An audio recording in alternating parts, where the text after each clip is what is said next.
Bien, tenemos un poco de tiempo para empezar a compartir las lecciones. Así que me gustaría primero explicar qué son estas 27 lecciones.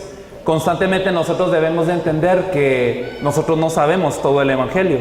Entendemos que el Evangelio es profundo, entendemos que es inmenso, entendemos que es algo tan grande que aunque lo conozcamos toda la vida, nunca lo vamos a terminar de conocer. Y entendemos que este Evangelio está dado en la palabra de Dios, en la Biblia.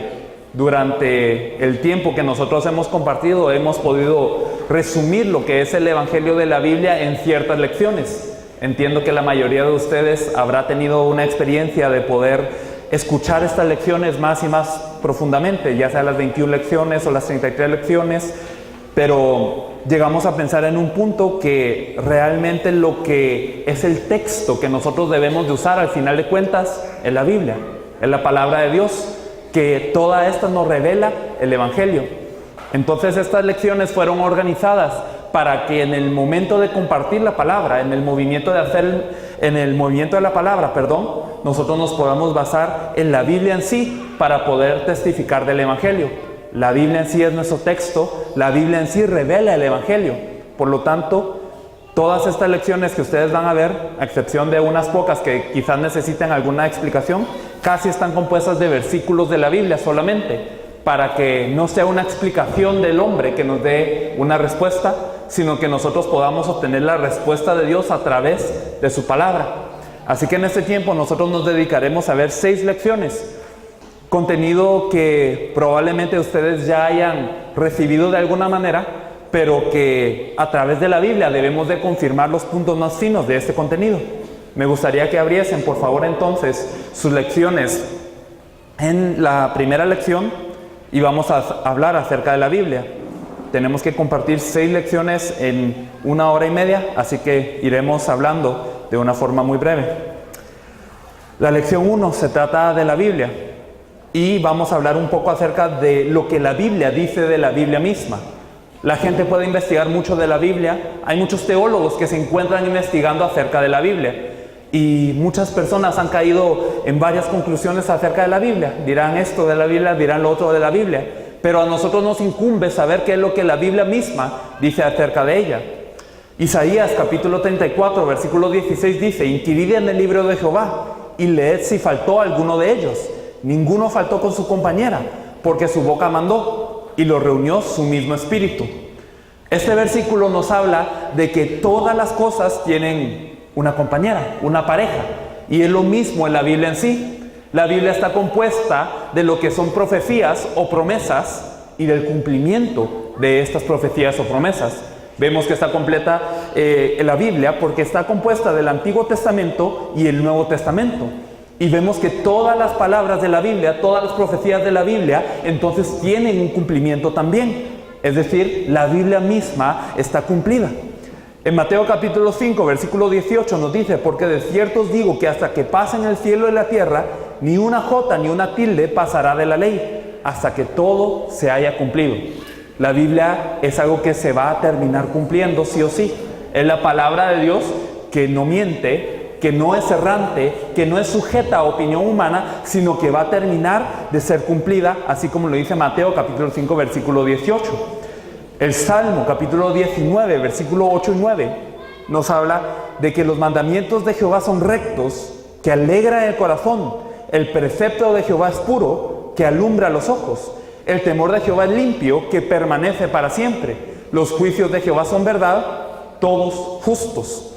Aquí no simplemente está hablando de algunos atributos que nosotros tenemos, sino está hablando acerca de los atributos que da a estas personas que experimentan la palabra de Dios. ¿Qué es lo que ocurre? Estos mandamientos de Jehová, la palabra de Dios es recta. Y estas palabras, esta Biblia en sí, ¿qué es lo que hace? Alegra el corazón de las personas. El precepto o el mandamiento de Jehová es puro y alumbra los ojos. Dice que también permanece para siempre, es limpio, y todos estos juicios, toda esta palabra son verdad, son todos justos. Resumiendo todo esto, ¿qué quiere decir? Que la palabra de Jehová es recta, no es errante. Estas alegran el corazón cuando nosotros las recibimos verdaderamente. Es algo puro que alumbra nuestros ojos, nos da la forma de poder ver las cosas de la manera apropiada y nos dice que también el temor de Jehová es limpio, permanece para siempre, y los juicios de Jehová son todos justos. Así que vemos que la palabra de Jehová no es cualquier cosa, no es simplemente un texto por el cual podemos guiar nuestra vida, sino que la palabra en sí, esta misma alegra el corazón. Esta palabra es infalible, esta palabra es la que nos guía, y esta misma palabra es justicia. Segunda de Timoteo, capítulo 3, versículo 15 al 17 nos explica de una manera un poco más profunda. Dice: y que desde la niñez has sabido las sagradas escrituras, las cuales te pueden hacer sabio para la salvación por la fe que es en Cristo Jesús. Este versículo nos dice que no solamente te puede hacer sabio para la salvación, sino que esta salvación que hay en la palabra de Dios, en las sagradas escrituras, son por la fe. ¿Pero la fe en quién? En Cristo Jesús. Y una vez que yo tengo esta fe en Cristo Jesús, una vez que yo puedo discernir el núcleo de esta palabra, dice: toda la escritura es inspirada por Dios y útil para enseñar, para redarguir, para corregir, para instruir en justicia, a fin de que el hombre de Dios sea perfecto, enteramente preparado para toda buena obra.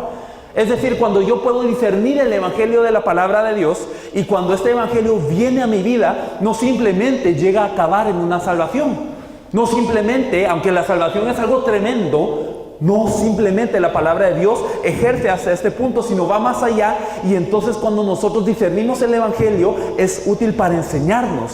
Esta palabra en sí, cuando la leemos, nos redarguye el corazón, corrige las cosas en nuestra vida que no se alinean al evangelio, y nos instruye en justicia. ¿A fin de qué? A fin de que el hombre de Dios sea perfecto, enteramente preparado para toda buena obra. La palabra de Dios en sí es el arma, la Biblia en sí es el arma, es el instrumento, es lo que Dios nos ha dejado para perfeccionarnos, para mostrarnos el evangelio, a fin de terminar toda esta buena obra. Segunda de Pedro, capítulo 1, versículo 20, versículo 21, también dicen: entendiendo primero esto, que ninguna profecía de la Escritura es de interpretación privada, porque nunca la profecía fue traída por voluntad humana, sino que los santos hombres de Dios hablaron siendo inspirados por el Espíritu Santo. Esta palabra, que es la Biblia, no es una invención de hombre, no es la interpretación de cierto profeta, de cierto académico, de cierto teólogo, sino este versículo nos asegura que todo esto Dios mismo nos lo da. Cuando nosotros estamos escuchando la palabra, cuando nosotros estamos leyendo lo que es la Biblia, no es simplemente una interpretación propia la que viene a nosotros, sino Dios mismo, por su Espíritu Santo, está inspirando, está revelando esta palabra. Primera de Pedro, capítulo 1, versículo 23, nos dice: siendo renacidos, no de simiente corruptible, sino de incorruptible, por la palabra de Dios, que vive y permanece para siempre. Este versículo no solamente, hasta este punto hemos visto algunas cosas que la palabra de Dios dice acerca de sí misma. Nos dice que es útil para redarguir, nos dice que nos corrige, nos dice que cada profecía se cumple, nos dice que está hecha para que todos nosotros seamos enteramente preparados para toda la buena obra. Nos da varios atributos de la palabra, pero aquí en este versículo revela la identidad de quién es la palabra de Dios, quién es el cumplimiento de esta palabra de Dios. Nos dice que es una semilla que es incorruptible, que vive y permanece para siempre. Esta palabra de Dios, al final de cuentas, tiene un objetivo. Todos estos versículos quizás en sus vidas como cristianos las han escuchado. Algunos de estos versículos son muy célebres. Pero nosotros, cuando entendemos el núcleo de la Biblia, entendemos el propósito de la palabra de Dios, entonces vemos todos estos versículos con una nueva luz. Los vemos de la manera apropiada. Hebreos 4, capítulo 12 nos dice: porque la palabra de Dios es viva y eficaz, y más cortante que toda espada de dos filos, y penetra hasta partir el alma y el espíritu, las coyunturas y los tuétanos, y discierne los pensamientos y las intenciones del corazón. La palabra de Dios, que está escrita para revelarnos a Jesús como el Cristo, es una palabra que no está muerta, no es una teoría, sino es una palabra que penetra. Es una palabra que corrige, es una palabra que nos redarguye hasta el alma y el espíritu, nos entra hasta las coyunturas y todos los tuétanos. Cuando verdaderamente la Biblia, la palabra de Dios, viene como revelación, la revelación del objetivo de la Biblia, entonces ¿qué es lo que pasa? Esta palabra misma es la que obra sobre nosotros y nos dice que discierne los pensamientos y las intenciones del corazón. La palabra no simplemente es un texto, sino la palabra la Biblia misma de Dios, es algo que nos discierne a nosotros, que nos redarguye a nosotros, cuando conocemos el verdadero objetivo por el cual fue escrita la palabra. Salmo capítulo 119, versículo 105 dice: lámpara es a mis pies tu palabra y lumbrera a mi camino. Otro versículo que hemos escuchado mucho. Pero ¿qué dice este versículo? Que todas las personas están perdidas. Todas las personas buscan de alguna manera sobresalir en la vida. Buscan de alguna manera salir adelante en la vida. Pero realmente todo es tinieblas en la vida de aquel ser humano que no conoce el Evangelio. Nosotros, cuando proseguimos en nuestro camino, nosotros no sabemos a dónde ir. Escuchamos el consejo de muchos, pero al final todas las personas tienen diferente opinión. Todas las personas tienen un diferente criterio. Todas las personas han crecido en un trasfondo diferente, en una cultura diferente, y se dejan llevar por criterios diferentes. Pero aquí nos dice que lo único que puede ser nuestro criterio, lo único que verdaderamente podemos asegurar en la vida, que no es subjetivo, es esta palabra. Lámpara es a mis pies tu palabra. Esta es lo que nos guía el verdadero camino. Esta es la que verdaderamente nos muestra el camino objetivo, y es lumbrera a mi camino. Josué capítulo 1, versículo 8 dice lo que ocurre con la palabra: nunca se apartará de tu boca este libro de la ley, sino que de día y de noche meditarás en él, para que guardes y hagas conforme a todo lo que en él está escrito, porque entonces harás prosperar tu camino y todo te saldrá bien.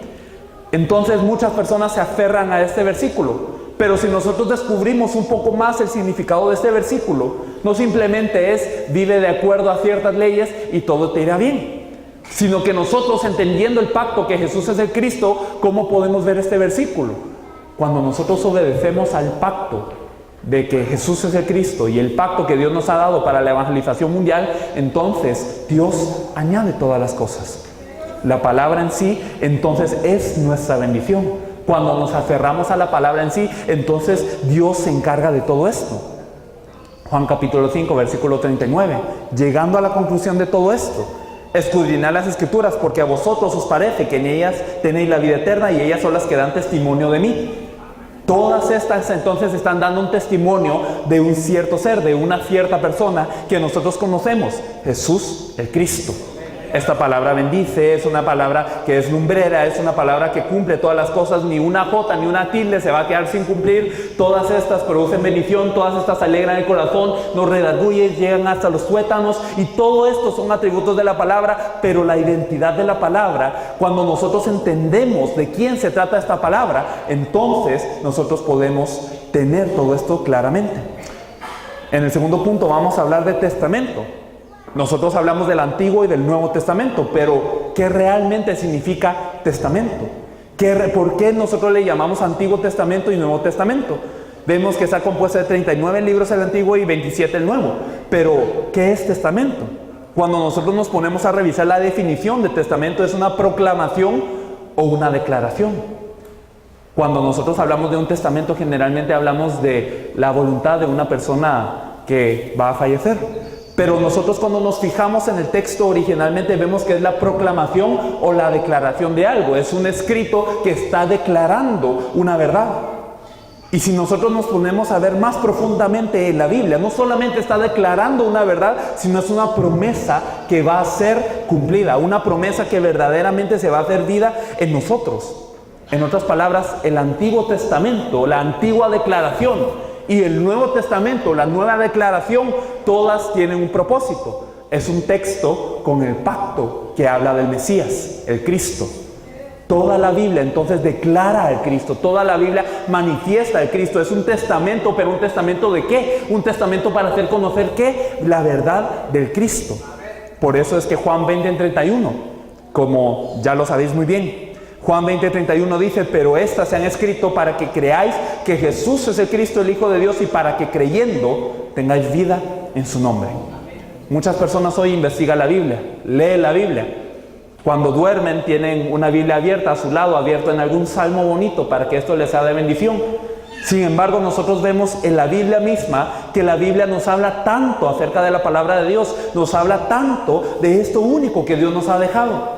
Pero a pesar de ser bendición, a pesar de ser algo que nos redarguye, a pesar de todas estas cosas que verdaderamente la palabra hace en nosotros, si no conocemos el objetivo de la Biblia, si no conocemos el núcleo de la Biblia, en otras palabras, si no conocemos el Evangelio, todo esto está suelto a una interpretación errónea. Entonces, nosotros debemos de entender bien qué es la Biblia. Es una proclamación, una declaración de parte de Dios, pero que toda esta llega a una conclusión, que Jesús es el Cristo. Amén. Vamos a pasar a la segunda lección. La segunda lección, Evangelio. Antes de hablar de lo que es el Evangelio en sí, las buenas nuevas en sí, nosotros tenemos que entender qué tan grave es la obra de Satanás sobre el Evangelio. Satanás es alguien que no simplemente les va a querer dar incomodidades. Satanás no simplemente es alguien que les da una enfermedad, no es simplemente alguien que les causa un mal esporádico, sino Satanás tiene un objetivo principal. A través de ya sea estas obras como las enfermedades, o ya sea estas obras como las inconveniencias, o grandes engaños en la humanidad, como la cultura, como la corriente de este mundo, todas estas cosas, grandes y pequeñas, tienen un propósito. Satanás se mueve también con un propósito, y debemos de entender claramente este propósito si hemos nosotros de poder salvar al mundo. Dice 2 Corintios 4:4. En los cuales el Dios de este siglo cegó el entendimiento de los incrédulos, para que no le resplandezca la luz del Evangelio de la gloria de Cristo, el cual es la imagen de Dios. Satanás tiene este objetivo. El objetivo de Satanás es simple, pero es poderoso, y toda la vida, más de 1000 años, más que nuestra existencia aquí en esta tierra, él se ha movido para poder hacer una cosa: que no se esclarezca el Evangelio de la gloria de Cristo.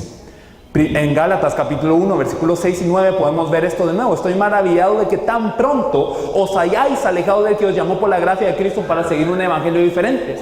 Y me gustaría que en ese momento nosotros pudiésemos identificarnos con el apóstol Pablo, porque cuando generalmente leemos la Biblia lo leemos de una forma impersonal. No nos ponemos en ese momento, no pensamos que es una palabra para nosotros en muchos de los casos. Pero cuando nosotros entendemos el corazón del apóstol Pablo, nos damos cuenta de que él estaba sorprendido en su vida. Él no había llevado mucho tiempo de haber levantado la iglesia en Galacia, pero ya se perdió el evangelio. No había pasado mucho tiempo, no habían pasado muchos años, pero ya se perdió el evangelio de la iglesia de Galacia. Y él dice: estoy sorprendido, ¿cómo es que tan rápido se puede haber perdido el evangelio? Satanás, su obra es perspicaz, es atenta, es sorprendente de esta manera. Así que Satanás lo único que quiere atacar es el evangelio. Dice, no que haya otros, sino que hay algunos que os perturban y quieren pervertir el evangelio de Cristo. Mas si aún nosotros o un ángel del cielo os anunciara otro evangelio diferente del que os hemos anunciado, sea anatema. Como antes hemos dicho, también ahora lo repito: si alguno os predica diferente evangelio del que habéis recibido, sea anatema. Satanás entiende que si se pierde el evangelio, se pierde todo. En un momento en el que se pierde el evangelio de la Biblia, se pierde todo. Por eso es que Pablo dice tan vehementemente que si viene alguien aparte de nosotros, o si viene incluso un ángel del cielo a decirles otra cosa, niéguelo, maldíganlo. ¿Por qué? Porque solamente el evangelio es lo que Satanás les quiere quitar. Solamente el evangelio es lo que Satanás les quiere hacer que no tengan. Entonces, esto es lo que se tiene que cuidar, esto es lo que tienen que preservar. 2 Corintios capítulo 11, versículo 4 nos dice: porque si viene alguno predicando a otro Jesús que el que os hemos predicado, o si recibís otro espíritu que el que habéis recibido, u otro evangelio que el que habéis aceptado, bien lo toleráis. Le está diciendo a la iglesia de Corinto muy sarcásticamente: qué bien están tolerando esto, qué bien lo están haciendo, porque hablan de Jesús, pero es otro Jesús. La gente habla del espíritu, pero es otro espíritu. Hoy se habla del evangelio, pero no es el mismo evangelio. Hoy nosotros vemos que Satanás ha tenido mucho éxito en esto. Y entonces nosotros, antes de entender, antes de hablar de lo que es el evangelio en sí, nosotros tenemos que entender que este es el único blanco de Satanás. Este es el único objetivo de Satanás. Es tan grande el evangelio que Satanás está dando todas sus fuerzas para parar este evangelio. Entonces nos es necesario saber cuál es el evangelio que habla la Biblia. Pasando a Romanos capítulo 16, versículo 25 a 27. Y al que puede confirmaros, según mi evangelio y la predicación de Jesucristo, según la revelación del misterio que se ha manifestado que se ha mantenido oculto desde tiempos eternos, pero que ha sido manifestado ahora y que por las escrituras de los profetas, según el mandamiento del Dios eterno, se ha dado a conocer a todas las gentes para que obedezcan a la fe, al único y sabio Dios, sea la gloria mediante Jesús Cristo para siempre. Amén. Entonces aquí dice que este evangelio que predicaba Pablo era algo que se había mantenido oculto desde tiempos eternos. Así como ahora esto no es algo, una invención reciente, sino que esto es algo que Dios tenía mantenido oculto desde los tiempos eternos y que era por las escrituras de los profetas, según el mandamiento del Dios eterno. Este evangelio es el mandamiento del Dios eterno. Este mandamiento es de lo que hablaban todos los profetas y que ha sido dado a conocer a todas las gentes para que obedezcan a la fe de este evangelio. Por eso el apóstol Pablo había sido hecho apóstol. Romanos capítulo 1, versículo 1 al 4 dice: Pablo, siervo de Jesucristo, llamado a ser apóstol, apartado para el evangelio de Dios, que él había prometido antes por sus profetas en las santas escrituras acerca de su Hijo, nuestro Señor Jesús Cristo, que era del linaje de David según la carne, que fue declarado Hijo de Dios con poder según el Espíritu de santidad por la resurrección de entre los muertos. Está dando más detalle acerca del evangelio que Pablo predicaba. Vemos que él predicaba de este mismo evangelio que, repite, es acerca de las santas escrituras, que es prometido por los profetas y que es acerca de su Hijo, nuestro Señor Jesucristo, que era del linaje de David según la carne. Y dice que él fue declarado Hijo de Dios con poder según el Espíritu de santidad por la resurrección de entre los muertos.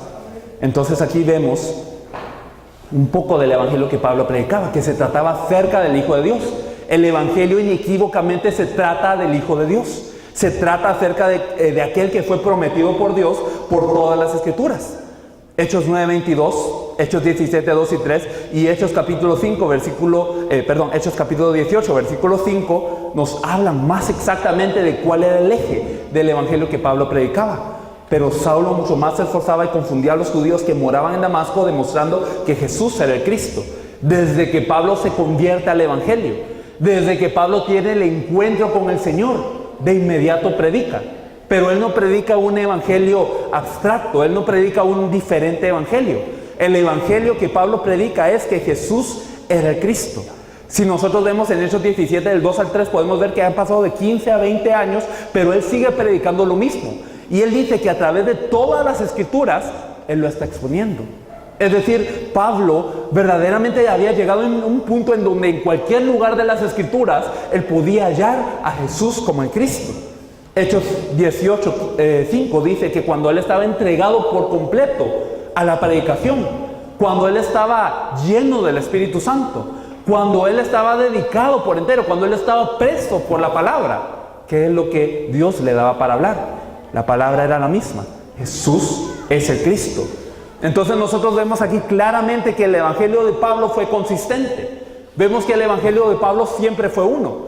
Pero si solo hubiese sido Pablo, quizás hubiese sido su estilo una referencia bonita para nosotros. Pero nosotros nos damos cuenta de que no era así. Toda la iglesia primitiva, todos los apóstoles predicaban de este evangelio. Hechos 2:36, Pedro dice: sepa pues ciertísimamente toda la casa de Israel, y a este Jesús a quien vosotros crucificasteis, Dios le ha hecho Señor y Cristo. El mensaje de Pedro es uno: 5,000 se convierten, pero ¿cuál fue el mensaje que se predicó? ¿Cuál fue el mensaje que la llenura del Espíritu Santo permitió a ellos? Jesús, Dios le ha hecho Señor y Cristo. Jesús es el Cristo. Hechos 5:42, y todos los días en el templo y por las casas no cesaban de enseñar y predicar a Jesús Cristo. Si nosotros vemos en la Biblia del Oso, por ejemplo, vemos que dice que no cesaban de enseñar y predicar el evangelio o las buenas nuevas de Jesús el Cristo. Todos los apóstoles, toda la iglesia primitiva predicaba de esta forma. Hechos 18, 24 a 28, vemos a un hombre llamado Apolos, del que quizás más luego hablemos en detalle. Pero este Apolos nosotros vemos que era un varón natural de Alejandría, varón elocuente, poderoso en las escrituras, había sido instruido en el camino del Señor, de espíritu fervoroso, y hablaba diligentemente lo concerniente al Señor, aunque solamente conocía el bautismo según Juan. Entonces nosotros vemos que este hombre tan impresionante, tan grande, aunque tenía muchos requisitos, aunque era docto, aunque había vivido una vida de fe, él no tenía el Evangelio. Vemos a Priscila de Aquila exponiéndole más exactamente el camino de Dios. Y después vemos que el mensaje de Apolos cambia y ahora es el mismo que el de toda la iglesia primitiva, versículo 28. Porque con gran vehemencia refutaba públicamente a los judíos, demostrando por las Escrituras que Jesús era el Cristo. 1 Juan capítulo 5, versículo 1, dice: todo aquel que cree que Jesús es el Cristo es nacido de Dios, y todo aquel que ama al que engendró, ama también al que ha sido engendrado por él. Juan también predicaba que Jesús era el Cristo. Entonces vemos que el Evangelio de la Biblia, lo que Satanás quiere atacar hoy en día, lo que Satanás quiere impedir que se predique, que se conozca, que sea revelado, es una cosa. El Evangelio de la Biblia es una cosa: que Jesús es el Cristo, que Jesús es el Mesías. Y entonces, ¿cuál es el Evangelio de la Biblia? Lo hemos visto, Hechos 5:42. Aquí en sus copias tendrá la versión que dice la Biblia del oso.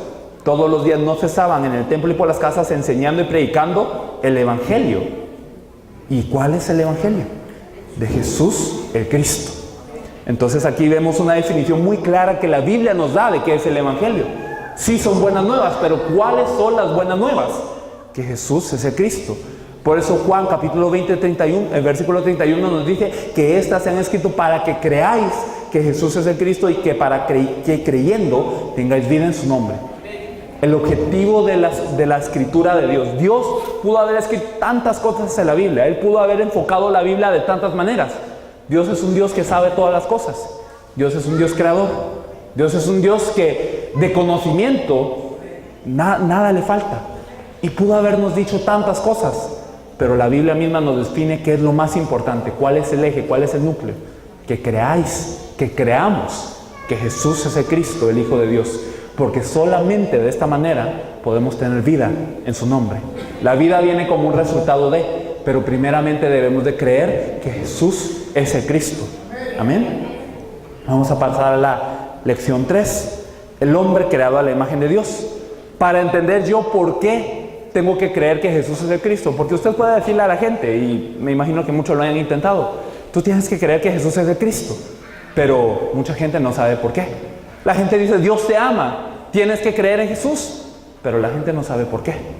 ¿Por qué yo tengo que creer en Él? Porque yo necesito un Salvador. Porque yo necesito creer en Jesús como el Cristo. ¿Por qué no puedo creer en un Jesús Juan el Bautista? ¿Por qué no puedo creer en un Jesús Elías o Jeremías o alguno de los profetas? Primeramente, para entender la gravedad del Evangelio, para entender por qué Dios en toda su palabra se enfoca en este punto, yo necesito entender cuál es el problema que viene a solucionar el Cristo. Todas las profesiones se definen por el problema que solucionan, por el oficio del que ellos se encargan. Y entonces, ¿cuál es el oficio de Cristo? Para entender esto, yo tengo que entender primeramente cuál es la identidad del ser humano que fue creado por Dios. Vamos a ver aquí, Dios hizo al hombre de acuerdo a su imagen. Génesis capítulo 1, versículo 27 nos dice: y creó Dios al hombre a su imagen, a imagen de Dios lo creó, varón y hembra los creó de acuerdo a la imagen de Dios. Pero no solamente este versículo dice esto. Génesis capítulo 9, versículo 6 nos dice: el que derramare sangre de hombre, por el hombre su sangre será derramada, porque a imagen de Dios es hecho el hombre. Dios considera al hombre alguien tan preciado, una criatura tan bendecida, que dice que cuando el hombre derrama sangre de hombre, entonces también será derramada la sangre por él. ¿Por qué? Porque verdaderamente el ser humano es hecho a imagen de Dios. Es tan grande la imagen de Dios que nosotros vemos que hay una maldición sobre aquel hombre que intente atentar contra esto. Santiago capítulo 3, versículo 9 nos dice: con ella bendecimos al Dios y Padre, y con ella maldecimos a los hombres que están hechos a la semejanza de Dios. Vemos que toda la Biblia entonces constantemente nos reitera una cosa: el hombre no es una criatura formada simplemente con polvo. El hombre no simplemente es el resultado de algún accidente, no es al azar, sino que cuando Dios creó al hombre, no simplemente lo creó como los animales, no simplemente es una criatura que depende de algún instinto, sino que el ser humano es creado a la imagen de Dios. Es un ser espiritual, es un ser diferente a toda la creación. No simplemente somos seres que seremos felices cuando nuestras necesidades sean cumplidas. No simplemente somos felices cuando nuestros instintos o nuestras necesidades biológicas son cumplidas. El ser humano es diferente. El ser humano fue creado de una manera completamente bendecida. Era a la imagen de Dios. ¿Y qué quiere decir esto? Vamos a ver Juan capítulo 4, versículo 24. Dios es espíritu y los que le adoran en espíritu y en verdad es necesario que adoren. Génesis capítulo 2, versículo 7 nos dice: entonces Jehová Dios formó al hombre del polvo de la tierra y sopló en su nariz aliento de vida y fue el hombre un ser viviente. El ser humano fue creado diferente a las demás criaturas en el sentido de que fue creado a la imagen de Dios. ¿Pero qué significa ser imagen de Dios? Significa ser semejante de Dios y significa depender de Dios. Cuando nosotros somos creados como seres espirituales, somos personas que dependen de lo espiritual. Por eso, ¿cómo es Dios? El versículo 24 de Juan 4 nos dice que Dios es espíritu. Fuimos creados semejantes a Dios, somos espirituales. ¿Y qué significa ser un ser espiritual? Significa que dependemos de Dios. Cuando Dios nos formó del polvo, solo éramos polvo. Pero cuando sopla con su aliento de vida, es decir, cuando da su espíritu al hombre, entonces el hombre es un ser viviente, no antes. Cuando el ser humano está con Dios, entonces es un ser viviente. Eso es lo que significa ser un ser espiritual, que dependemos de estar con Dios. El Salmo capítulo 8, versículo 4 al 8 nos dice: digo, ¿qué es el hombre para que tengas de él memoria? Y el hijo del hombre para que lo visites. Le has hecho poco menor que los ángeles y lo coronaste de gloria y de honra. Le hiciste señorear sobre las obras de tus manos, todo lo pusiste debajo de sus pies, ovejas y bueyes, todo ello, asimismo las bestias del campo, las aves de los cielos y los peces del mar, todo cuanto pasa por los senderos del mar. Cuando el ser humano fue creado como un ser de bendición, no simplemente fue creado como un ser que dependía de Dios, sino fue creado con realeza. Fue creado un poco menor que Dios. Fue creado un poquito menor que Dios y le es dada toda la gloria y la honra como corona. Fue coronado como realeza. Ante Dios seguimos siendo criatura. Ante Dios somos seres que tienen que reconocer que Él es el creador. Pero ante toda la creación, ante todas las cosas del mundo, el ser humano era un mayordomo, era realeza, era alguien que podía dominar a todas las cosas. Por eso a Adán le es dada la función de darle nombre a todas las cosas, porque darle nombre a algo significa dominar ese algo. Entonces todas las criaturas, toda la creación estaba debajo de los pies del ser humano. Génesis capítulo 1, versículo 26 nos dice: entonces dijo Dios, hagamos al hombre a nuestra imagen, conforme a nuestra semejanza, y señoree en los peces del mar, en las aves de los cielos, en las bestias, y en toda la tierra, y en todo animal que se arrastra sobre la tierra.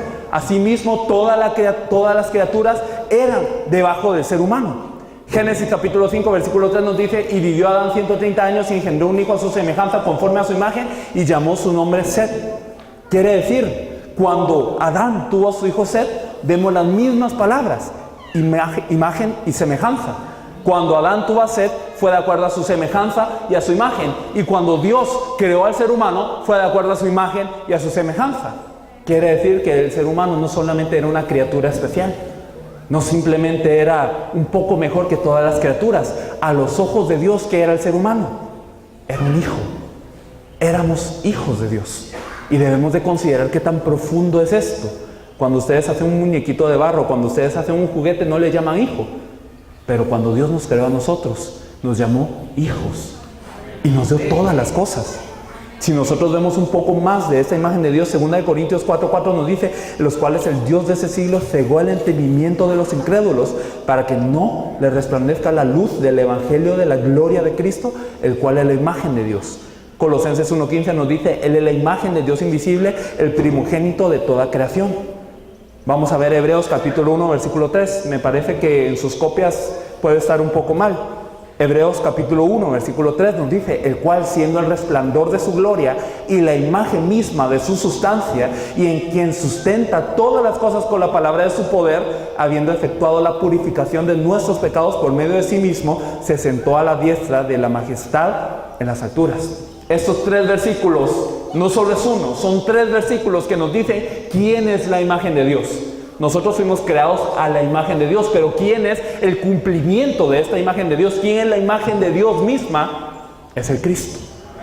Nos dice que Él es el primogénito de toda la creación. Él es aquel a quien Satanás quiere ocultar, y también nos dice que Él es el resplandor de su gloria. El Cristo es el resplandor de la gloria de Dios. Él es la sustancia, la misma imagen que Dios. Y dice que cuando Él hubo efectuado la purificación de nuestros pecados, se sentó a la diestra de la majestad de las alturas. Cuando nosotros fuimos creados a imagen de Dios, no solo quiere decir que fuimos creados como seres espirituales y como seres bendecidos, quiere decir que verdaderamente nuestra identidad era semejante a la de Cristo. Cuando Dios nos estaba formando, ¿qué es lo que Él vio como modelo? ¿Qué es lo que Dios vio para hacernos a nosotros al Cristo? El ser humano era tan bendecido que era a la imagen de Dios, que es la imagen de Cristo. Y esta imagen de Dios era el resplandor de la gloria de Dios. El ser humano, a la imagen de Cristo, era el resplandor de la gloria de Dios para toda la humanidad. Así que el ser humano originalmente no era simplemente cualquier cosa. Era bendecido por Dios, era un hijo de Dios, era realeza, era el resplandor de la gloria de Cristo. Eso era el ser humano originalmente. Y el plan de Dios, ¿cuál era con este ser humano? Llenar a todo el mundo de este resplandor, de esta misma imagen de Dios.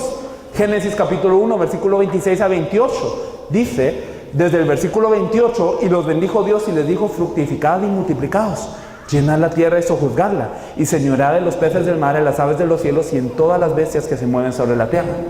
El plan de Dios en ese entonces, ¿cuál era? Que el ser humano, a la imagen de Dios, con comunión con Dios, pudiese multiplicarse, pudiese llenar la tierra de la imagen de Dios, pudiese llenar la tierra de esta gloria que es de la imagen de Dios, que es de Cristo. El plan sigue siendo el mismo ahora. Aquel que ha nacido de Dios, aquel que antes no era hijo, pero que ahora es engendrado. Los salmos dicen, aquellos que han sido engendrados van a ser engendrados para llenar la tierra de la alabanza de Dios. ¿Qué quiere decir? Que nosotros, cuando hemos creído que Jesús es el Cristo, esta imagen del ser original, del ser humano original, es restaurada en nosotros, y este plan también.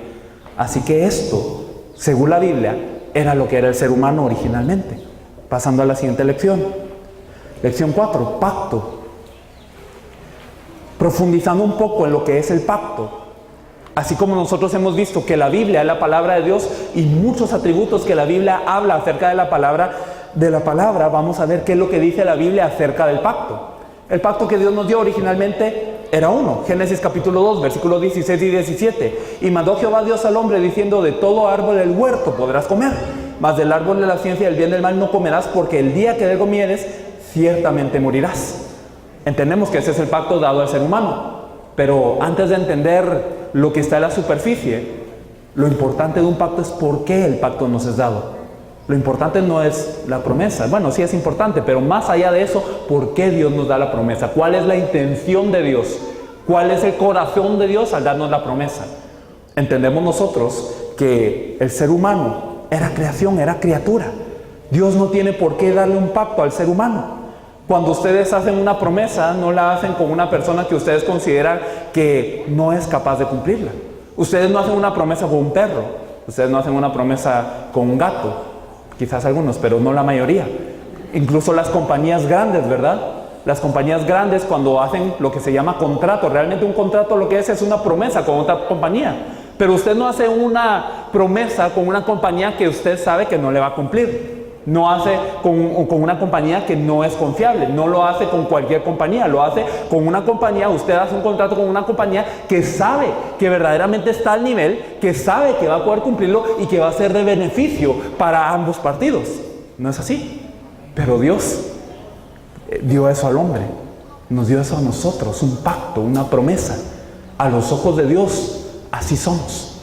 Aunque nosotros nos miremos como criaturas de bajo estándar, para Dios, cuando vio al ser humano, le vio como alguien tan confiable, tan bendecido, tan a la imagen de Él, que le da una promesa, que le da un pacto. Esa es la gran bendición que nosotros tenemos. Segunda de Reyes, capítulo 13, versículo 23, dice, mas Jehová tuvo misericordia de ellos y se compadeció de ellos y los miró, a causa de su pacto con Abraham, Isaac y Jacob, y no quiso destruirlos ni echarlos de delante de su presencia hasta hoy. ¿Por qué Dios no nos ha echado fuera de su presencia? ¿Por qué en el pueblo de Israel? ¿Por qué ellos no fueron echados fuera de la presencia? ¿Por qué es que toda la humanidad hasta hoy tiene que subsistir? Es por el pacto. Así de grande es el pacto a los ojos de Dios. Así de bendecido es el ser humano de tener un pacto, una promesa con Dios. La razón por la que nos es dado el pacto, ¿cuál es? Jeremías capítulo 11, versículo 4 nos dice: el cual mandé a vuestros padres el día que los saqué de la tierra de Egipto, del horno de hierro, diciéndoles: oíd mi voz y cumplid mis palabras, conforme a todo lo que os mando, y me seréis por pueblo y yo seré a vosotros por Dios. La razón del pacto era para afirmar una verdad. La razón de la promesa de Dios es una cosa. ¿Por qué Dios nos dijo que no comiéramos del árbol de la ciencia del bien y del mal? Por una cosa: yo soy su Dios, ustedes son mi pueblo. Era para reconocer esa verdad.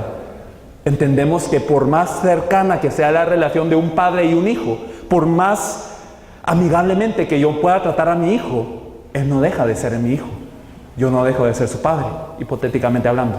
Entonces, si yo soy un padre y él es mi hijo, por más cercano que yo me lleve, siempre está esta verdad que se tiene que respetar. Por más cercanos que podamos estar con Dios, por más bendecidos que seamos, siempre hay una verdad que debe de ser respetada. Él es nuestro creador y nosotros somos su pueblo. Y por más bendición, por más realeza, por más dominio que tengamos sobre la tierra, es porque Él es nuestro creador. Y el pacto está dado para conmemorar esto. Pero, ¿cuál era el pacto? Era fácil de cumplir. Dios no nos da la tarea de poder hacer un resumen grande de todo el mundo. No nos dice: ustedes tienen que acumular tantas buenas obras, ustedes tienen que llegar hasta cierta cuota. No, Él nos dice un pacto muy fácil. Génesis capítulo 2, versículo 17: mas del árbol de la ciencia y del bien y del mal no comerás, porque el día que de él comieres ciertamente morirás. Fácil. Y se ha dicho muchas veces, el pacto pudo haber sido cualquier cosa. Pudo haber sido: no te bañes en el río. Pudo haber sido: no te sientes en esa piedra. Pudo haber sido: no toques esa cosa. Pudo haber sido cualquier cosa, pero Dios dio lo más fácil para que se pudiese respetar esta promesa. Y lo que se tiene que hacer con una promesa, ¿qué es? Cuando yo hago un contrato con una empresa, cuando yo hago un contrato con una persona, ¿qué es lo que hago? Yo estoy entendido de que ambos partidos van a dar su vida para que este contrato sea verídico, para que se puedan aferrar a la promesa. En otras palabras, obedecer a esa promesa. Job capítulo 36, versículo 11 dice: si oyeren y les sirvieren, acabarán sus días en bienestar y sus años en dicha. Dios entonces da el pacto para bendecirnos. La intención de Dios con el pacto no es una limitante, no es para que el ser humano se sienta mal. Él dice: si oyeren y les sirvieren, acabarán sus días en bienestar y sus años en dicha. Si nos aferramos al pacto, entonces significa que Dios verdaderamente derrama todo sobre nosotros. Pero entendemos que el pacto fue violado. Entendemos que el ser humano cae en ese propósito. Génesis capítulo 3, versículo 6 nos dice: y vio la mujer que el árbol era bueno para comer y que era agradable a los ojos y árbol codiciable para alcanzar la sabiduría, y tomó de su fruto y comió, y dio también a su marido, el cual comió así como ella. Entendemos que esta es la primera instancia en donde se rompe el pacto. Pero no solo Adán y Eva rompen el pacto. Oseas capítulo 6, versículo 7 nos dice: mas ellos, cual Adán, traspasaron el pacto, allí prevaricaron contra mí. Este versículo nos confirma dos cosas. Primero, que Adán efectivamente estaba prevaricando contra Dios al traspasar el pacto. Cuando negamos el pacto, cuando rompemos el pacto, Dios considera eso que están prevaricando contra Él. Y algo segundo que podemos ver es que no solo fue Adán y Eva, mas ellos, cual Adán, mas nosotros, como Adán, hemos traspasado el pacto. La humanidad, como Adán, ha traspasado el pacto. Romanos capítulo 5, versículo 19 nos dice: porque así como por la desobediencia de un hombre los muchos fueron constituidos pecadores, así también por la obediencia de uno los muchos serán constituidos justos. Cuando un hombre viola el pacto, cuando Adán viola el pacto, entonces significa que toda la humanidad está en este mismo estado. Romanos capítulo 5, versículo 12 nos dice: por tanto, como el pecado entró en el mundo por un hombre, y por el pecado la muerte, así la muerte pasó a todos los hombres por cuanto todos pecaron. El pacto es tan serio que cuando una persona llega a prevaricarlo, entonces ¿qué es lo que pasa? Toda la humanidad llega a estar en este problema, y por este problema que la Biblia llama pecado, ahora viene la muerte. Entonces eso es la verdad del ser humano, que por violar el pacto ha llegado la muerte. Deuteronomio capítulo 28, versículo 15 dice: pero acontecerá que si no oyere la voz de Jehová tu Dios para procurar cumplir todos sus mandamientos y sus estatutos que yo te intimo hoy, que vendrán sobre ti todas estas maldiciones y te alcanzarán. Otra forma de decir, el ser humano al fallar en el pacto está condenado. Hoy mismo, si fallamos en el nuevo pacto que Dios nos ha dado, lo mismo. Afortunadamente sí hay un nuevo pacto. Génesis capítulo 3:15, desde el momento en el que el ser humano cae, desde el momento en el que el ser humano desobedece, dice: y pondré enemistad entre ti y la mujer, y entre tu simiente y la simiente suya. Esta te herirá la cabeza y tú le herirás en el calcañar. El nuevo pacto no depende de la acción del hombre, no depende del esfuerzo del hombre, depende de Dios, y Él promete: yo voy a mandar a este Mesías. Isaías 7:14, por tanto el Señor mismo os dará señal: he aquí que la Virgen concebirá y dará a luz un hijo, y llamará su nombre Emmanuel. Isaías 53, 5-6, mas Él herido fue por nuestras rebeliones, molido por nuestros pecados, el castigo de nuestra paz fue sobre Él, y por su llaga fuimos nosotros curados. Todos nosotros nos descarriamos como ovejas, cada cual se apartó por su camino, mas Jehová cargó en Él el pecado de todos nosotros. Esto es lo que viene con el ser humano. Esta es la promesa que es dada al ser humano. Esta es la promesa que Dios da, un nuevo pacto. Habíamos entendido que el pacto era para bendición y no para maldición. Habíamos entendido que el pacto es una bendición tan grande porque Dios ve al hombre como alguien digno de darle un pacto. Entendemos que el pacto es una promesa con Dios. ¿Y qué es lo que se hace con una promesa? Guardarla, cumplirla. Y este es el nuevo pacto que Dios nos ha dado. Por eso Hebreos 9:15 nos dice: así que por eso es mediador de un nuevo pacto, para que interviniendo muerte para la remisión de las transgresiones que había bajo el primer pacto, los llamados reciban la promesa de la herencia eterna. Ahora este nuevo pacto, ¿qué nos da? Aquel que se agarra a este nuevo pacto, aquel que está dentro de este nuevo pacto, los llamados son herederos de la promesa de la herencia eterna. Hechos capítulo 13, versículo 23, de la descendencia de este, y conforme a la promesa, Dios levantó a Jesús por Salvador a Israel. Gracias al nuevo pacto que nos es dado, el Cristo nos es enviado. Gracias a la fidelidad de Dios en darnos su promesa, porque por esto el Mesías, el Cristo, nos es enviado.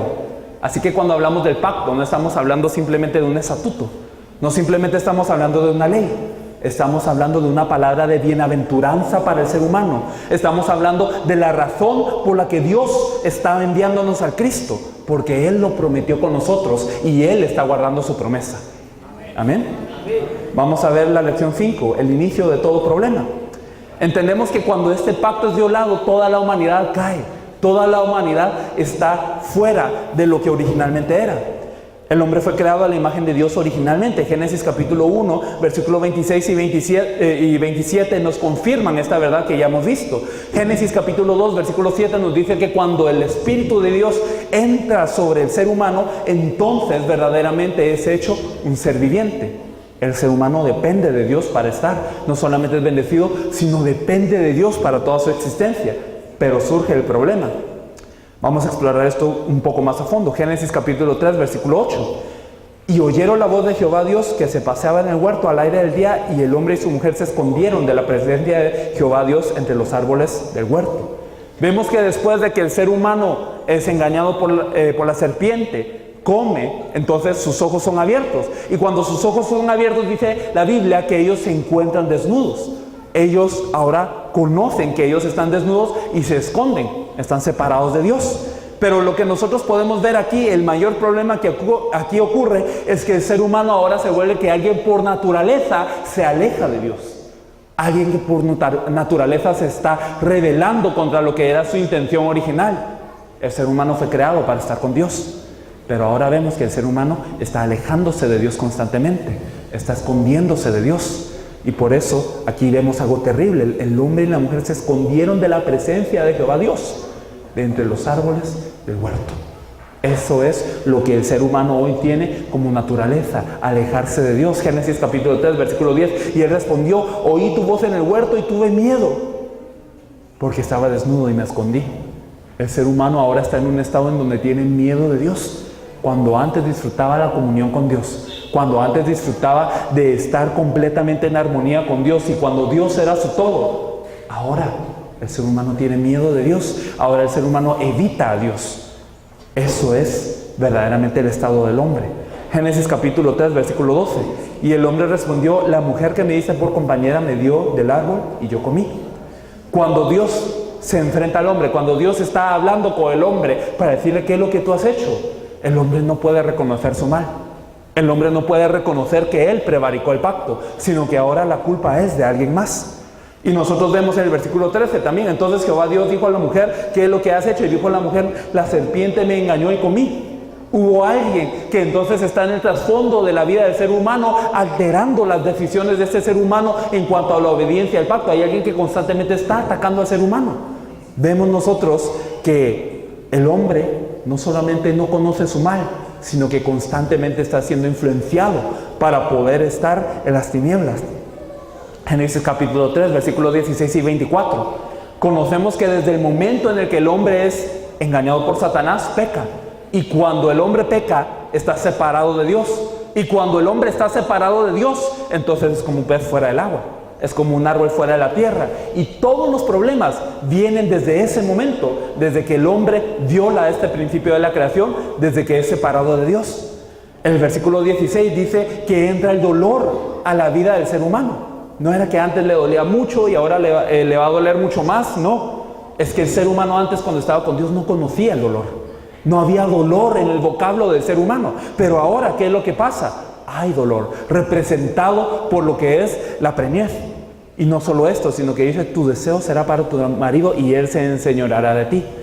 El ser humano tenía que poner sus ojos en Dios. La esperanza la tenía en Dios. Todo se lo daba a Dios, todo se lo proveía a Dios. Estaba en armonía con Dios, pero ahora ha perdido la presencia de Dios sobre su vida. Y entonces, ¿ahora en quién depende? En el cónyuge, en el marido, en la mujer. Y ambos no son perfectos. La mujer anhelando que el hombre haga algo por su vida y el hombre intentando enseñorearse de la vida de la mujer, pero ambos no son perfectos y ambos caen. Hay un problema matrimonial, hay un problema de familia. ¿Por qué? Porque están separados de Dios. Versículo 17 al 18 nos dice que ahora la tierra es maldita por causa del hombre. El hombre era tan bendecido que ahora, cuando el hombre cae, toda la tierra cae junto con él. ¿Y qué es lo que pasa? Ocurre el problema ambiental. ¿Y qué pasa con el problema ambiental? Entonces el hombre ahora se tiene que esforzar para comer y se esfuerza y entonces tiene una gran labor en su vida, pero cuando él trabaja no le alcanza, porque nosotros pensamos que cuando trabajamos muy duro, cuando trabajamos con esfuerzo, entonces nos va a alcanzar para las necesidades diarias. Pero ¿qué es lo que dice la Biblia? Espinos y cardos te va a producir la tierra. Va a haber un problema económico en tu vida, aunque tú intentes resolver tus cosas. La tierra está malita, el hombre está malito. ¿Por qué pasa esto? Porque están separados de Dios. Versículo 19 nos dice que ahora este ser que era la imagen de Dios, aquel que era llamado Hijo de Dios, aquel que era el resplandor de la gloria de Cristo, es polvo. Y al polvo volverá. Ahora hay muerte en la vida del ser humano. ¿Por qué? Porque está separado de Dios. Y el versículo 20 dice que ahora llamó a Adán el nombre de su mujer Eva. Antes habíamos explicado cuál era el significado de nombrar algo. ¿Y cuál es el significado de nombrar algo? Dominar algo. Ahora el hombre se quiere enseñorear de la mujer. Pero ¿a quién tenía que dominar el hombre originalmente? A los animales, ¿verdad? Quiere decir, el ser humano ha caído hasta tal punto que ahora es igual a las bestias del campo, que ahora se guía por las mismas cosas que las bestias del campo. ¿Y qué pasa con esta mujer? ¿Por qué se le llama Eva? Porque ahora toda su descendencia igual. Toda la humanidad va a estar igual, va a estar en la misma condición de dolor, de problema familiar, de problema económico, de problema ambiental, de problema de muerte, de problema de descendencia. ¿Y todo por qué? Todo viene de una causa, de que nos hemos separado de Dios. Y no solo esto, nosotros vemos que el resto de los versículos nos dice que ahora Jehová sacó al hombre del huerto del Edén.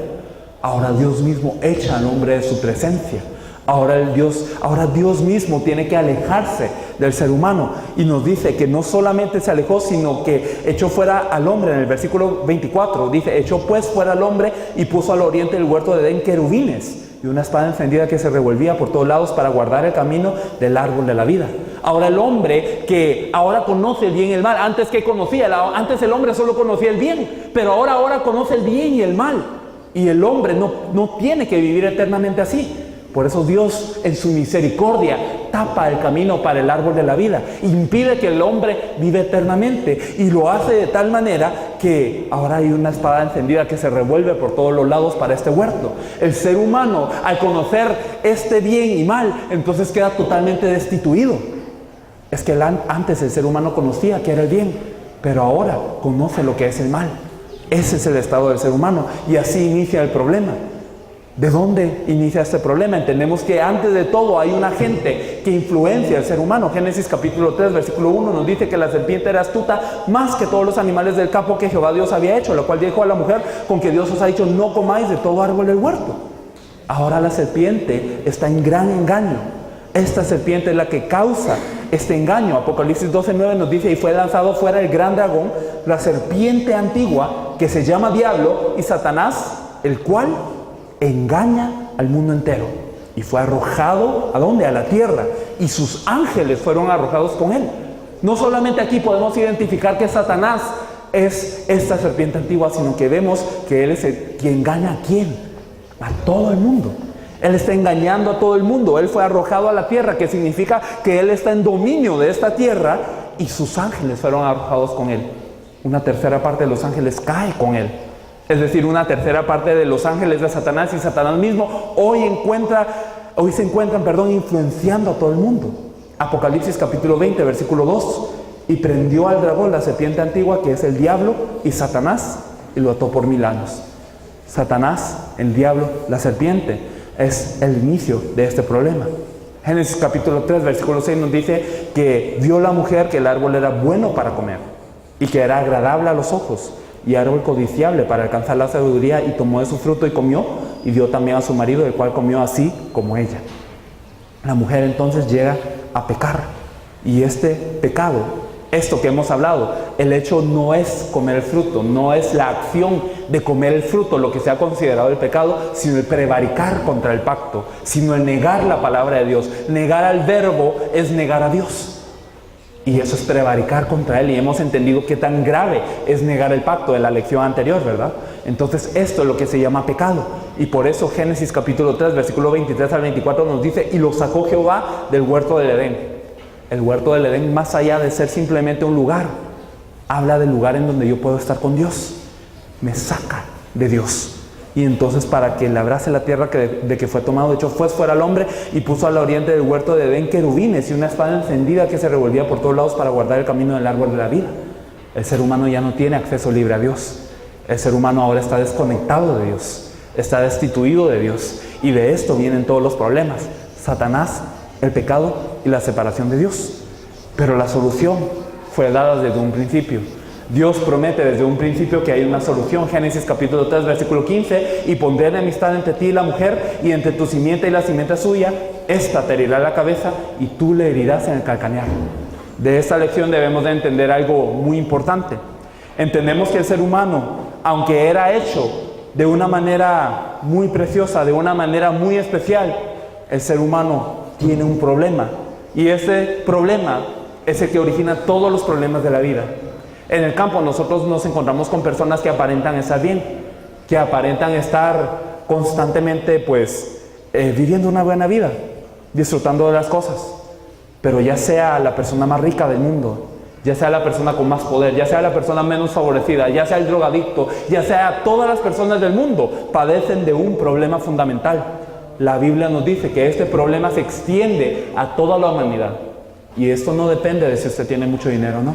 No depende de su salud, no depende de su educación, no depende de nada de esto.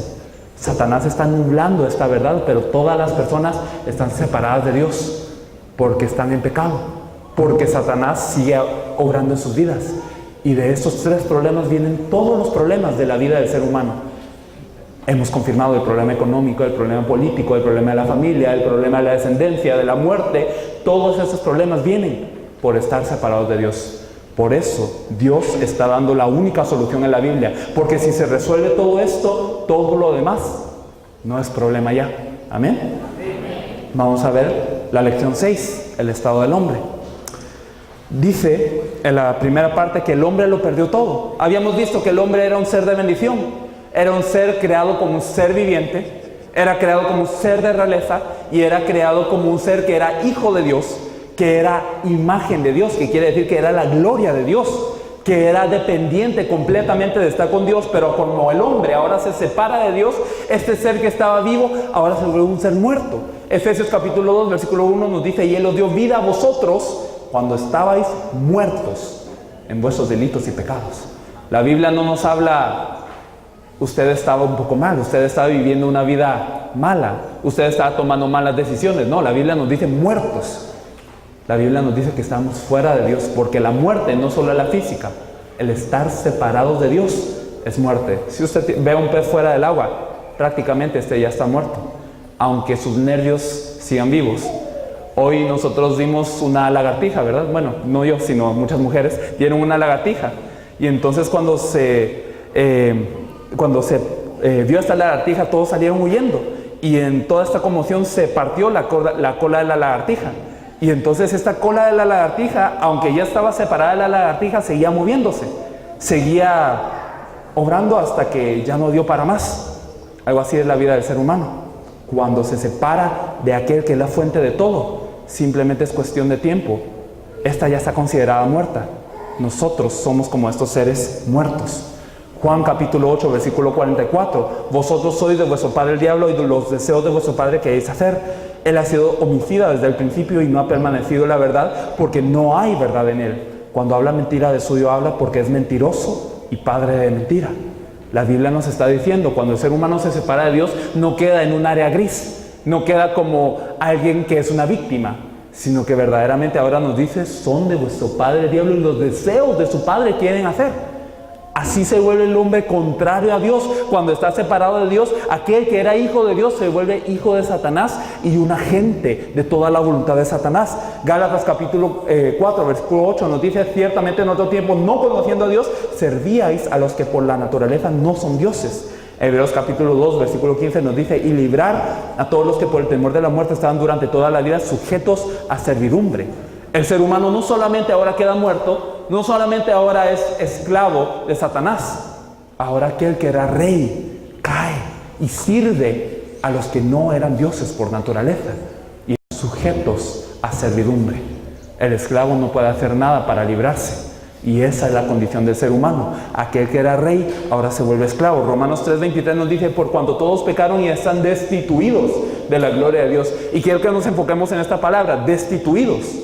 Antes teníamos esta gloria de Dios en nuestras vidas. Antes el ser humano era la imagen de Dios y ahora está destituido. La palabra destituido, ¿qué quiere decir? Que en un momento se tenía, pero que ahora esto fue quitado de él. Ahora esta persona le falta algo que necesita desesperadamente.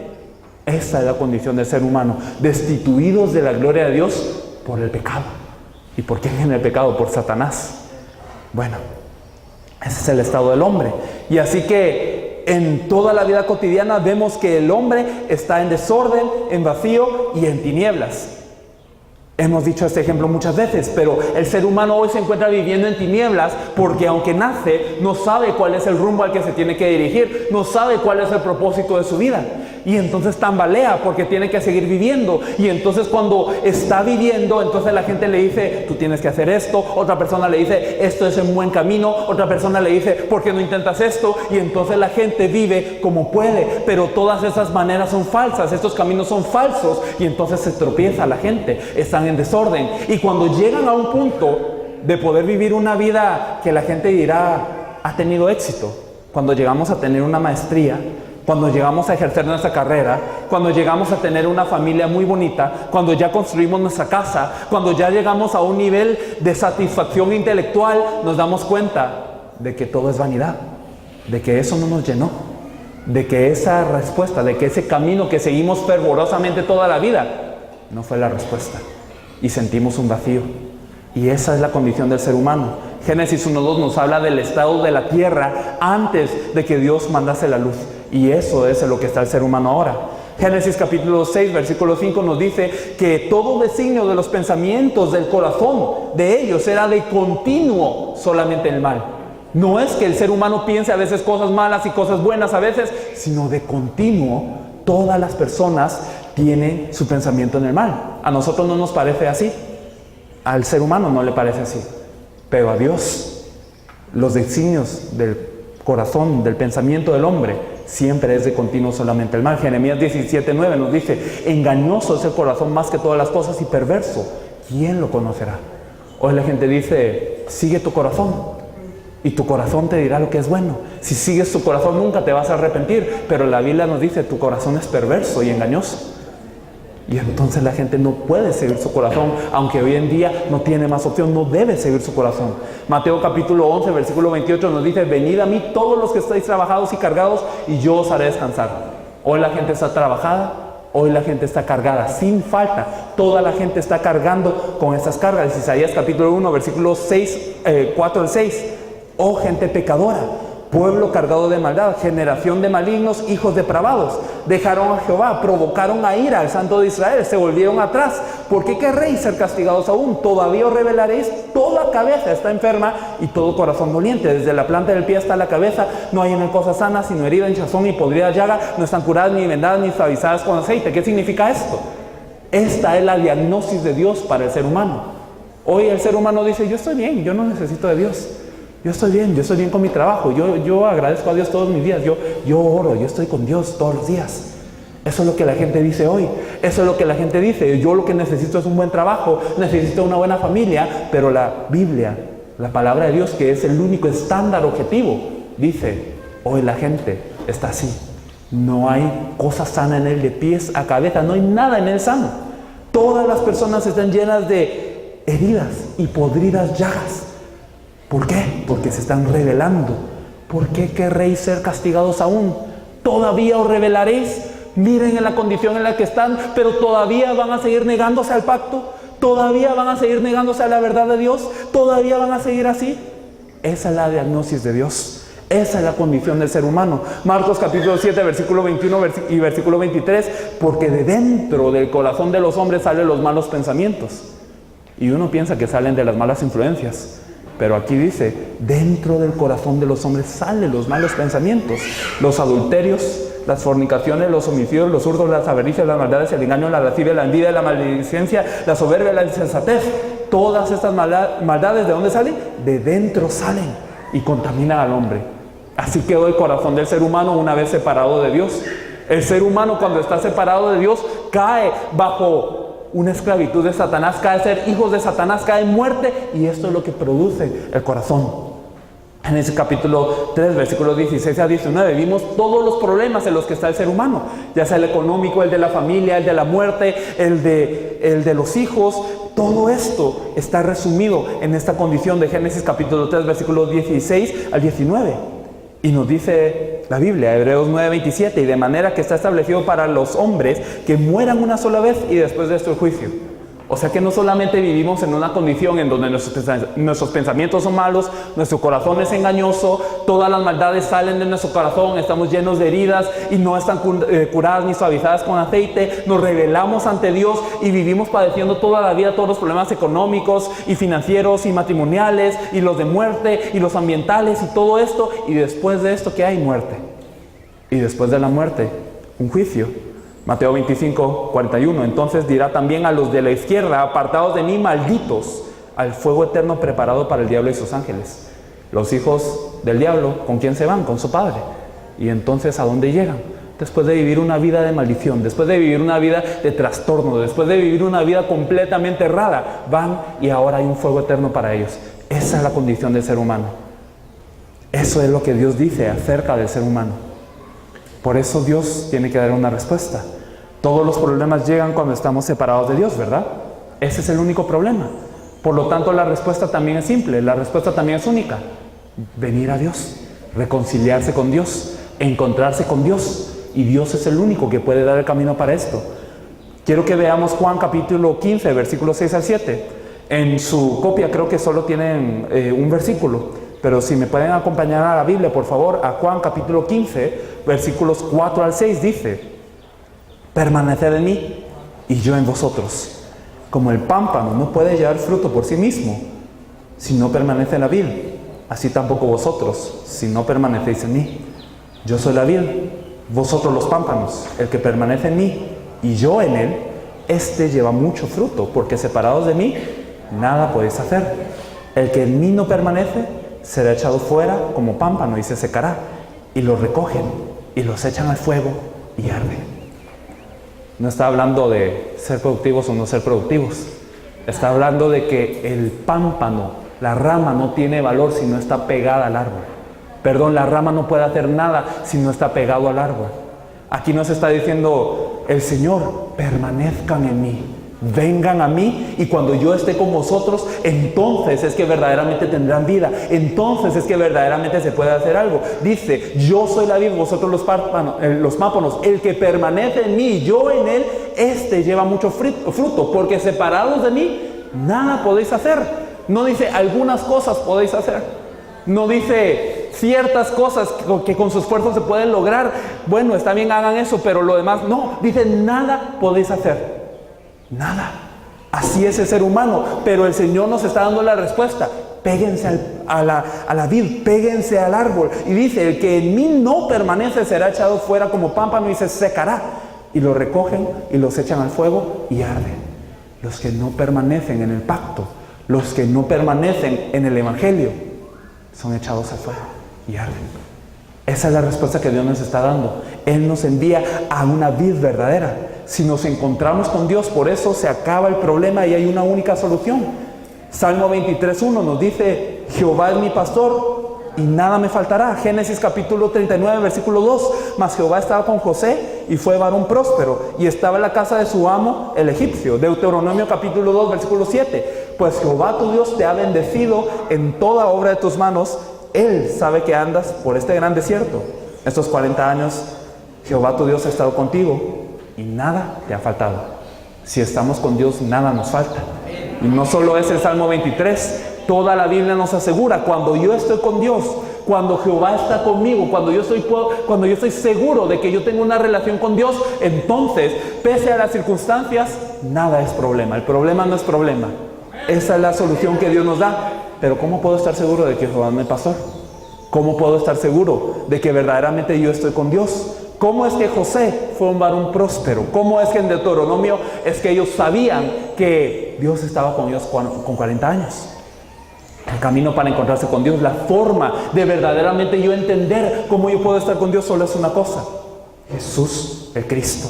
El evangelio es el único camino. Isaías capítulo 7, versículo 14 nos dice, por tanto el Señor mismo os dará señal. He aquí que la Virgen concebirá y dará a luz un hijo y llamará su nombre Emmanuel. Entendemos que Emmanuel es Dios con nosotros. ¿Cuál es la única forma de disfrutar de Emmanuel? ¿Cuál es la respuesta de la Biblia que nos da a Dios para disfrutar de Emmanuel? Jesús, el Cristo. La Virgen concebirá y dará a luz un hijo. La única manera de que yo pueda disfrutar de Emmanuel, de que yo pueda estar seguro de que Jehová es mi pastor, es cuando yo he creído que Jesús es el Cristo y cuando sigo creyendo que Jesús es el Cristo. ¿Y quién es el Cristo?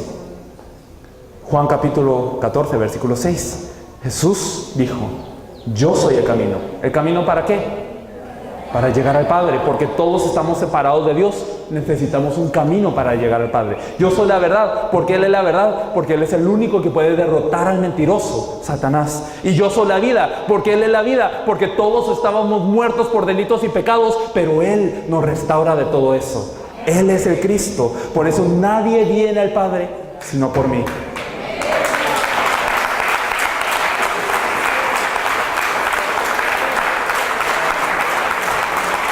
Así que, recapitulando estas 6 lecciones, solo para dar un resumen rápido de todas estas lecciones, lo que importa en este momento es que nosotros hallemos profundidad en la palabra de Dios. Porque no es un mensaje bien organizado lo que va a salvar el mundo. No es una fórmula memorizada. No es algo que nosotros podamos simplemente resumir en una, ustedes le dicen como pastica, ¿verdad? Una pastica, no. Sino que verdaderamente toda la Biblia nos habla de este Cristo. Y antes de salvar el mundo, nosotros mismos necesitamos disfrutar de este Cristo. Nosotros mismos necesitamos permanecer pegados a la vida. Nosotros mismos necesitamos profundizar en este evangelio. Pablo decía que su único deseo era poder conocer más a Cristo, era participar de sus padecimientos, era ser resucitado junto con Él, era poder hablar con Él, era verdaderamente disfrutar de este Cristo. Anhelo que nuestro deseo sea el mismo. Por eso, recapitulando, la Biblia, la primera lección nos dice que la Biblia es toda la palabra de Dios. Nos dice que toda esta tiene profecías, tiene cumplimiento. Nada de esto se va a quedar sin cumplir, absolutamente. Por eso aún las que quedan por cumplir serán cumplidas inequívocamente. Cada cual tiene su pareja, cada cual tiene lo que se va a cumplir. Pero todas estas palabras son palabras de bendición. Esclarece los ojos, alumbra nuestro corazón, verdaderamente son lumbrera a nuestro camino. Todas estas palabras nos redarguyen, penetran hasta lo más profundo del corazón. Estas palabras nos disciernen a nosotros, no nosotros a la palabra, ella nos discierne a nosotros. Y toda esta trata de un ser, toda esta trata de una respuesta que es Jesús el Cristo, el protagonista del Evangelio, el protagonista de la palabra de Dios. Todo el Antiguo Testamento declara, toda testifica del Cristo. Todo el Nuevo Testamento también de este Cristo que ha venido y volverá a venir. Y entonces nosotros entendemos que el Evangelio que la Biblia nos habla es que Jesús es el Cristo. Lo único que Satanás quiere intentar ocultar en sus vidas y en las de toda Colombia y de todo el mundo es esta verdad que Jesús es el Cristo. Váyanse a la oración, váyanse al ayuno, váyanse al esfuerzo humano, váyanse a la doctrina, váyanse a las buenas obras, acudan a todo eso. Habéis acudido a todo eso, pero no queréis venir a mí para que tengáis vida, dice Juan capítulo 5 versículo 40. Todo esto es lo que Satanás quiere impedir, pero entendemos que esto es lo único que da vida. Por eso Pablo, por eso Pedro, por eso Juan, por eso Apolos, por eso Priscila de Aquila, por eso toda la Biblia, toda la palabra de Dios, esta carta de Dios para nuestras vidas, por eso solamente dice esto. Porque esto es lo único que nos puede dar respuesta. ¿Por qué? Porque el ser humano original era creado a la imagen de Dios. Era verdaderamente un ser de realeza. Era totalmente diferente a lo que hoy conocemos de la humanidad. Era la gloria de Dios misma reflejada en el ser humano. Y la intención de Dios era que todo el mundo pudiera ser cubierto de esta imagen y semejanza de Dios. Y podemos saber que el ser humano fue bendecido de esta manera. Podemos saber que el ser humano tenía toda esta bendición y que le fue dado un pacto tan profundo, tan perfecto. Inclusive solo por el hecho de darnos un pacto, Dios ya nos estaba honrando. Un pacto que verdaderamente Dios mismo cumple y que por eso Él está reteniendo a la humanidad. Por el pacto que hizo con Abraham, con Isaac y Jacob. Por eso es que Él estaba reteniendo a la humanidad. Pero nosotros violamos ese pacto. Prevaricamos contra Él así como Adán. Y entonces vemos que cuando el pacto es prevaricado, nosotros hemos negado a Dios. Y cuando el pacto es violado, entonces todas las maldiciones vienen a nosotros, hemos perdido todo. ¿De dónde viene el problema? De Satanás, la serpiente astuta, que causa el pecado en nosotros, que repetimos, no es una acción moral y ética, sino es violar el pacto de Dios. Y cuando hemos violado el pacto de Dios, ¿qué es lo que viene al ser humano? La separación con Dios, porque Dios, o mejor dicho, el pecador no puede estar con Dios. Y como el pecador no puede estar con Dios, lo pierde todo. El ser que estaba vivo, ahora es un ser muerto. El ser que era de bendición, ahora es un ser de maldición. El ser que era realeza, ahora es un esclavo. Y el ser que era hijo de Dios, ahora es hijo del diablo. Y lo pierde todo. Y todos los problemas que vemos en el mundo se originan de una cosa. Diga lo que diga la gente, el problema no es político. Diga lo que diga la gente, el problema no es de índole educacional. No es de índole económica. El problema del ser humano radica en que estamos separados de Dios. Y como estamos separados de Dios, solamente hay una respuesta para resolver este problema: volver a Dios.